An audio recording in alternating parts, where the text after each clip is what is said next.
తాకట్లో ఉన్న బంగారాన్ని విడిపించి ఆ రోజున మార్కెట్ ధర కట్టి మిగిలిన డబ్బును మీకు అందిస్తుంది కొమ్మూరి గోల్డ్.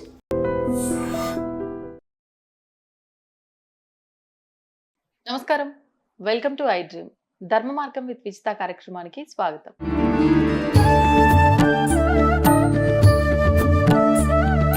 నమస్కారం అమ్మా. నమస్కారం అమ్మా. అమ్మ, నేపాల్కి సంబంధించిన ఒక మంచి క్షేత్రం ముక్తినాథ్ క్షేత్రం. సముద్ర మట్టానికి దాదాపుగా 3000 పైచిలుకే ఎత్తుపైన ఉంది అని చెప్పి మనం వింటూ ఉంటాం, మాట్లాడుకుంటూ ఉంటాము. మీటర్లు. అయితే ముఖ్యంగా అక్కడ జలధారలు 108, అక్కడ స్నానం ఆచరిస్తే చాలా పుణ్యం అని రకరకాలుగా వింటూ ఉంటాం. అసలు ఏంటి, మీరు కూడా రీసెంట్ గానే ముక్తినాథ్ వెళ్ళొచ్చారు, ఒకసారి ఆలయ విశేషాలన్నీ కూడా మీ మాటల్లో తెలుసుకోవాలని ఉంది. రీసెంట్ గా 4-5 ఏళ్ళు అయిందనుకుంటా మేము కూడా వెళ్ళి, అంటే ఓపిక ఉండగానే వెళ్దామన్న ఆలోచనలో వెళ్తూ ఉంటాం అనమాట. అయినా అది ఎప్పటికప్పుడు దేనికో దానికి ఓపిక వస్తూనే ఉంటుంది. ఈ ముక్తినాథ్ అనేది 108 దివ్య దేశాలు ఉన్నాయని చెప్తారు కదా వైష్ణవ సంప్రదాయంలో. ఆ 108 దివ్య దేశాలలో ఇది కూడా ఒక దివ్య దేశం. ఇది కూడా ఒక అనే బదులు అసలు 108లో పైన ఉన్నటువంటి ఆ వైకుంఠం పరంధామాన్ని మనం ఎవరు పోయాక చేరాల్సిందే. దాని కింద ఉన్నది భూమి మీద ఉన్న హైయెస్ట్ ఇదే, అంతకు మించి లేదు. ఇంకా అంతకు మించి పైన పరంధామమే. అర్థమైందా? అది అక్కడ వరకు వెళ్ళగలం మనం. అక్కడ అసలు సాక్షాత్తు శ్రీ మహావిష్ణువు ఇలా పద్మాసనంలో కూర్చొని ఉన్నటువంటి శిల ఉంటుందమ్మా. అక్కడ సాలగ్రామం అన్నామే, అది దాని గురించిన కథ కూడా చాలా బాగుంటుంది. అసలు అది చూస్తే మాత్రం ఎంత హాయిగా, ఎంత కడుపు నిండిపోయినట్టుగా ఉంటుందో చెప్పలేను నేను. అక్కడ ఆలయం ఎలా వచ్చిందంటే, మొట్టమొదట ఇది కృష్ణుడు ద్వాపర యుగానికి కూడా వెళ్ళాలి. దీని గురించి వెళ్ళాలంటే ద్వాపర యుగంలో బృందావనంలో శ్రీకృష్ణుడు విహరిస్తున్న సమయంలో రాధాదేవే దానికి, ఆ గోలోకానికంతా రాధాదేవే నాయిక. ఇప్పుడు మనకి ఎలా ఉదాహరణ చెప్తే సరిపోతుంది, ఇంగ్లాండ్ దేశంలో ఎలిజబెతే క్వీను, వాళ్ళ ఆయన ఆవిడ భర్త మాత్రమే, ఆయనకి రాచరికం లేదు, ఫిలిప్. అవునా? అలాగే ఇక్కడ రాధే రాణి, రాధా రాణి అంటారు. అందుకే ఎప్పుడు కూడా ఆ పేరు గమనించండి, రాధే రాణి. అక్కడ పక్కన కృష్ణుడు, ఆవిడ పక్కన ఆవిడ సఖుడు, ఆవిడ ప్రియుడు, అంతే. వీళ్ళందరూ కలిసి ఈ కృష్ణుడు చుట్టూ అందరూ రాసకేళి ఆడుతూ ఉంటారు. అక్కడ ప్రేమ ఉంది కానీ కామం లేదు, అక్కడ కండిషనే అది. అలాంటి స్థానంలో తులసి రాధకి ఒక చెలికత్తె, తులసి. దాంతో పాటు అక్కడ ఇంకొకడు సుధాముడు అనేవాడు ఉంటాడు, వాడు కూడా కృష్ణుడికి చెలికాడు. అక్కడ ఎవరున్నా కృష్ణుడు తప్ప అందరూ స్త్రీ రూపాలు ధరించి వెళ్లాల్సిందే. ఓహో, ఎందుకనమ్మా? అసలు ఆ ప్రాంతంలో మొత్తం సృష్టిలో కృష్ణుడు ఒక్కడే పురుషుడు, అందరూ స్త్రీలే. అది తీరి అక్కడ. ఒక కృష్ణుడు ఒక్కడే పురుషుడు. మీరాబాయి అడుగుతుంది ఒక ఆయన్ని, ఒక గోస్వామి దగ్గరికి వస్తే బృందావనంలో, నేను ఆడవాళ్ళని చూడండి అంటాడు ఆయన. అంటే కృష్ణుడు కాకుండా ఇంకో మగవాడు ఉన్నాడా ఇక్కడ అంటుంది. అనేసరికి ఆయన వచ్చి ఇవిడ కాళ్ళ మీద పడిపోయాడు. కృష్ణుడు కాకుండా ఇంకొక పురుషుడు ఉన్నాడా అని అడుగుతుంది ఈవిడ ఆశ్చర్యంగా. అప్పుడు ఆయనకు అర్థమైపోయింది ఈవిడ ఏ తత్వంలో ఉన్నదో, ఎంత హై లెవెల్లో ఉన్నదో. సృష్టిలో పురుషుడు ఒక్కడే, శ్రీకృష్ణుడు ఒక్కడే పురుషుడు, ఇంకెవరు లేరు. ఆ బృందావనంలో కూడా అదే తీరి. అక్కడ కృష్ణుడు ఒక్కడే పురుషుడు, మిగిలిన వాళ్ళందరూ స్త్రీలే. ఎవరు వెళ్ళినా అక్కడ స్త్రీ రూపం ధరించి వెళ్లాల్సిందే. ఆటోమేటిక్ గా ఆ ప్రాంతంలోకి వెళ్ళంగానే వాళ్ళు స్త్రీలు అయిపోతారు. అటువంటివి వనాలు కూడా ఉన్నాయమ్మా మనకి చాలా పురాణాల్లో. తర్వాత ఎప్పుడో చెప్పుకున్నాం. ఈళ్ళ గురించి, చంద్రుడు గురించి కథలు చెప్పుకునేప్పుడు అప్పుడు చెప్పుకున్నాం. దాంట్లో ఈ రకంగా స్త్రీ అయిపోయారు అందరూ. అయిపోయిన సుధాముడికి తులసి మీద కన్ను ఉంటుంది, తులసికి కృష్ణుడి మీద కన్ను ఉంటుంది. కామం ఉండకూడదు కదా. ఒక సందర్భంలో తులసి కృష్ణుడితో కాస్త అతిగా చరిస్తుంటే రాధ వచ్చి చెప్పించింది, నీకు ఇలాంటి కోరికలు ఇక్కడ ఉండకూడదు. ఇది మానవ లోకం కాదు, మనం వేరే పైలోకంలో గోలోకంలో ఉన్నాం కనుక నువ్వు కిందకు పోయి భూమి మీద రాక్షస జాతి స్త్రీగా పుట్టమంది. అలాగే వాడిని కూడా పిలిచి రాక్షసుడిగా పుట్టమని చెప్పించింది. ఇద్దరు కిందకి వెళ్ళిపోవాల్సి వచ్చింది. ఇద్దరు కిందకు వచ్చి, కొన్ని పురాణాల్లో జలంధరుడని, కొన్ని పురాణాల్లో పంచజన్యుడని 2 పేర్లు కనిపిస్తున్నాయి. పురాణాల్లో ఉన్న వ్యత్యాసం ఇప్పుడు నేనేమి తీర్చలేను. సరే, జలంధరుడు అనుకుంటూ ముందరికి వెళ్దాం. జలంధరుడు, తులసి. ఈ దేవి భాగవతంలో మాత్రం పంచజన్యుడు అనే రాశారు. ఈ ఈ పాంచజన్యుడు తులసి కిందకు వచ్చాక సరే ఇద్దరు రాక్షస కుటుంబాల్లో పుట్టారు, వివాహం అయింది, చక్కగా సుఖంగా ఒకళ్ళకొకళ్ళు ఎంతో అనుకూలంగా ఉంటున్నారు. అవును. ఉంటున్నప్పుడు మరి ఈ రాక్షసుడిని సంహరించాలి కదా, ప్రజల్ని పీడించేటటువంటి రాజులు ఉండొద్దు కదా. కనుక మొత్తం వీళ్ళందరూ బయలుదేరారు, శివుడు విష్ణువు బయలుదేరారు పాంచజన్యుడిని సంహరించడానికి. ఉమ్, పాంచజన్యుడిని సంహరించడానికి ఆయన రాక్షసుడి ప్రాణం చిలకలో ఉన్నట్టుగా ఆయన ప్రాణం తులసి పాతివ్రత్యంలో ఉంది. ఉమ్, ఉమ్, ఉమ్. తులసికి పాతివ్రత్య భంగం అయితే పాంచజన్యుడు సంహరింపబడతాడు. ఓకే. కనుక విష్ణువు ఏం చేశాడు, ఆవిడ ఒకప్పుడు నన్ను కోరుకుంది, నేను వెళ్ళి ఆవిడ దగ్గరికి వెళ్తాను, ఆవిడ పాతివ్రత్య భంగం చేస్తాను, శివుడా నువ్వు ఇక్కడ ఉండి యుద్ధం చేసి ఇవన్నీ చంపు అని చెప్పాడు. ఓకే. ఓకే. ఇద్దరు డ్యూటీలు పంచుకున్నారు. ఇక్కడ Plan ఇది అయితే వేశారు. కానీ అక్కడ అది కాదు. అవును. ఇతను జలంధరుడి రూపంలో తులసి దగ్గరికి వచ్చాడు, భర్తే అనుకుని ఆవిడ చక్కగా ఆయనతో కలిసి ఉంది. ఉన్నప్పుడు ఆవిడకి సడన్ గా తెలిసింది నువ్వెవరు అని. ఉమ్, అప్పుడు చెప్పాడు ఈయన, నేను శ్రీ మహావిష్ణువుని, అసలు ఒకప్పుడు కృష్ణుడిగా ఉన్నప్పుడు నువ్వు నన్ను మోహించే ఆ శాపవశాత్తే ఇక్కడ ఉన్నావు అని చెప్పాడు. ఆవిడ అదేం వెళ్ళేది, నా పాతిపత్యం భంగం చేసావు, అక్కడ నా భర్తకి ఏమైందో ఉమ్, ఈవిడికి తెలుసు అది. అక్కడ ఆయన పోయాడు యుద్ధంలో, ఏమైందో కనుక ఇలాంటి అంటే రాతి హృదయం లాగా ఇలా చేస్తావా, ఉమ్, ఉమ్. కొంచెమైనా నీకు మానవత్వం అంటే లేదు. ఉండద్దా, దయ ఉండద్దా, చక్కగా కలిసిమెలిసి ఉన్న దంపతుల్ని ఇలా విడగొడతావా, చంపేస్తావా అని రాయి వైపో అని సేపించేసింది.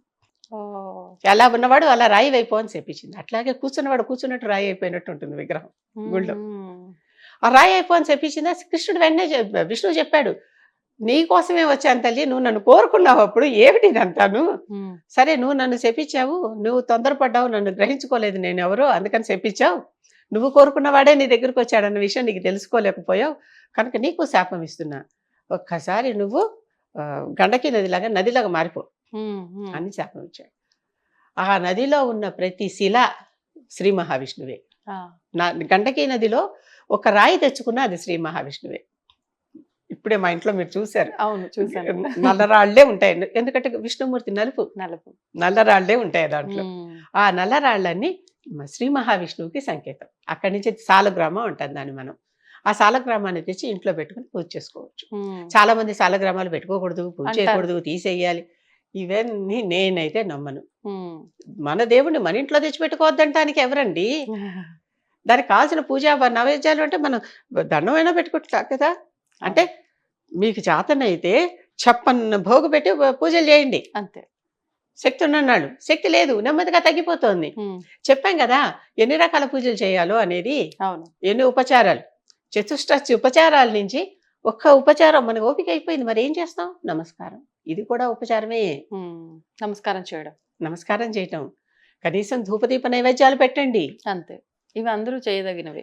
ఏమీ లేకపోతే ఒక చిన్న బౌల్లో నీళ్లు పెట్టండి, పత్రం పుష్పం ఫలం త్రోయం ఉమ్, ఏమే భక్త్యా ప్రేక్షతి, భగవంతుడు భగవద్గీతలో చెప్పాడు. ఉమ్. ఓ చిన్న బౌల్లో నీళ్లు పెట్టలేరా, పెట్టొచ్చు.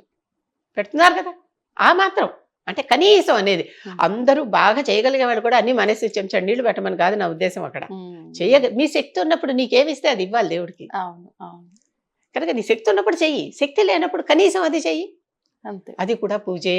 ఉమ్, కాదంటానికి ఎవ్వరికీ హక్కు లేదు, ఉమ్. నేను ఒప్పుకోను. కొంచెం మొండిది కూడా విజయలక్ష్మి, అంతే. ఒప్పుకోను నేను.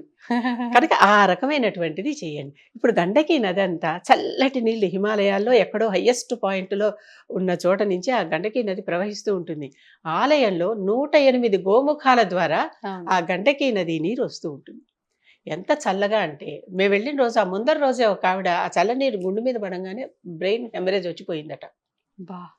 పరమ చల్లగా ఉంటాయి. అలాగని ఐస్ గడ్డకట్టవు, ఆ లెవెల్లో చల్లనీళ్ళే ఉంటాయి.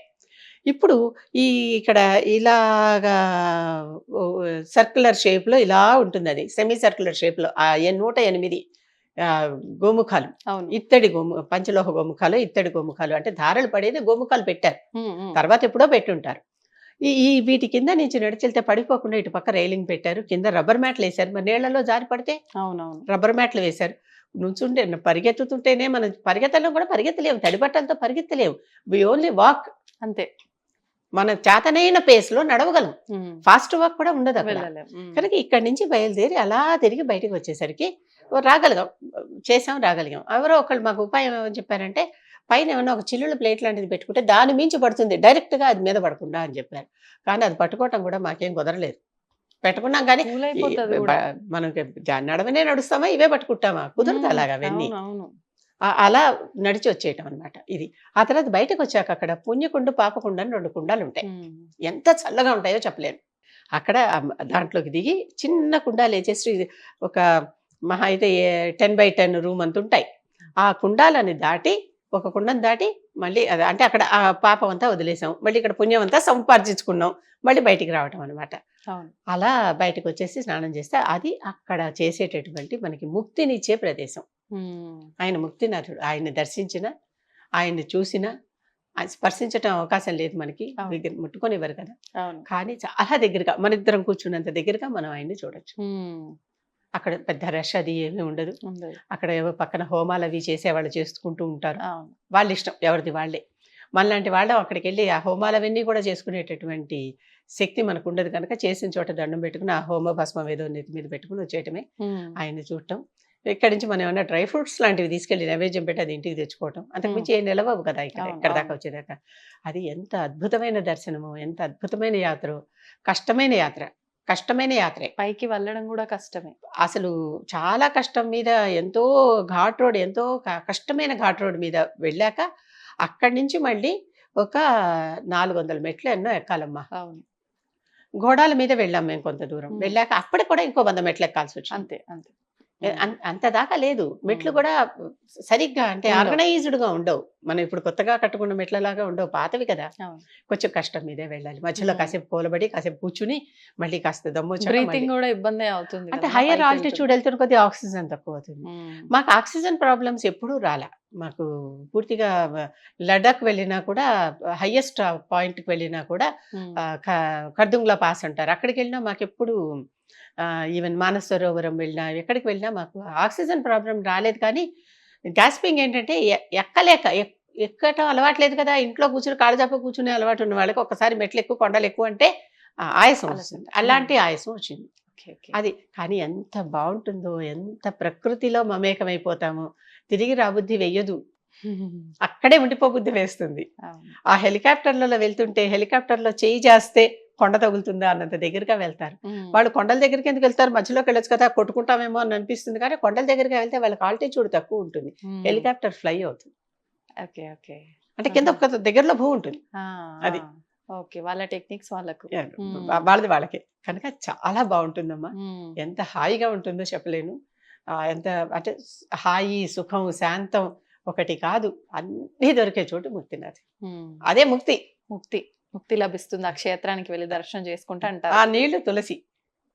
అందుకే తులసి కోటలో ఒక ముక్తినాథ్ నుంచి తెచ్చిన ఒక సాలిగ్రామం పెడితే లక్ష్మీ విష్ణువు కలిసి ఉన్నట్టు. అందుకే లక్ష్మీ విష్ణువు కళ్యాణాలు కూడా చేస్తూ ఉంటాం మనం. గండకి నదిలో కూడా చాలా చల్లగా, ఫ్రిడ్జ్ లో తలకాయ అక్కడ పడ్డ నీళ్ళవే ఇక్కడ పడ్డ నీళ్ళవే, అవే ఇక్కడికి వస్తూ ఉంటాయి. గండకి నదిలో మేమే దిగి రాళ్ళు ఏరుకున్నాం కాసిని. అసలు కాసేపు ఆ కాళ్ళు పనిచేస్తాయో లేదో మనకి తెలియదు, ఫ్రోజన్ ఫీట్ వచ్చేస్తుంది. వెళ్ళి చేతనైనంత వరకు కొద్ది దూరమే, అంతకంటే ఎక్కువ దూరం వెళ్ళే సాహసం మేము చేయలేదు. వెళ్ళి అక్కడ దొరికిన రాళ్ళు 4 ఎత్తుకొచ్చాం. అలాగా అసలు అక్కడ సాలిగ్రామాలు అమ్ముతారు, రకరకాల సాలిగ్రామాలు. ఆ సాలిగ్రామంలో వజ్రకీటం అని చెప్పి ఒక పురుగు ఉంటుంది. ఆ వజ్రకీటం అనేటటువంటి పురుగు రాతిని తొలచగలిగే పురుగు. రాతిని తొలిచి లోపల మహావిష్ణువు ఆకారాలు చేస్తుంది. అంటే విష్ణువు పూర్తిగా విగ్రహం కానీ, ఆయన శంఖం, చక్రం, గదా, ఖడ్గం ఇవన్నీ ఉన్నాయి కదా, పంచాయుధాలు ఉన్నాయి కదా ఆయనకి. ఆ పంచాయుధాలు కానీ ఆ ఆకారంలో అవన్నీ చేసి ఎంత అద్భుతమైన దర్శనమో నేను చెప్పలేనమ్మా. చేస్తుంది వాటికే పూజ. అద్భుతం అమ్మా.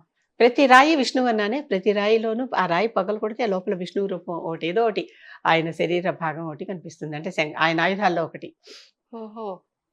శంఖం, చక్రం, గదా, ఖడ్గం, ధనుస్సు. సార్గం అనే ధనుస్సు కూడా ఉందిగా అవి.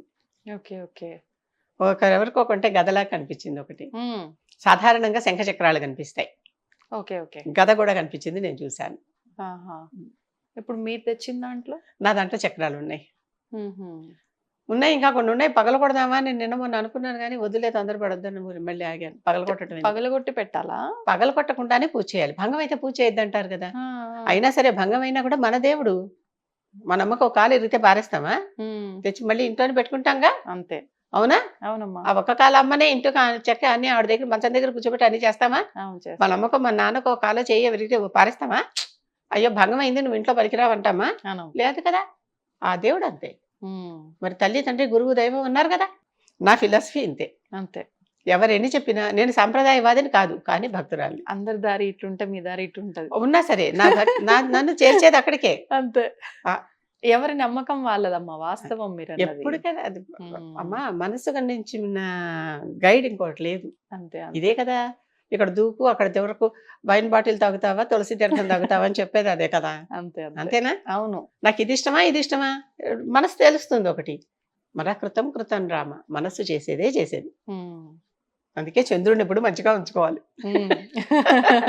మంచి నిర్ణయాలు చంద్రమా మనసో తీసుకునేలా. జాతః. ఆ.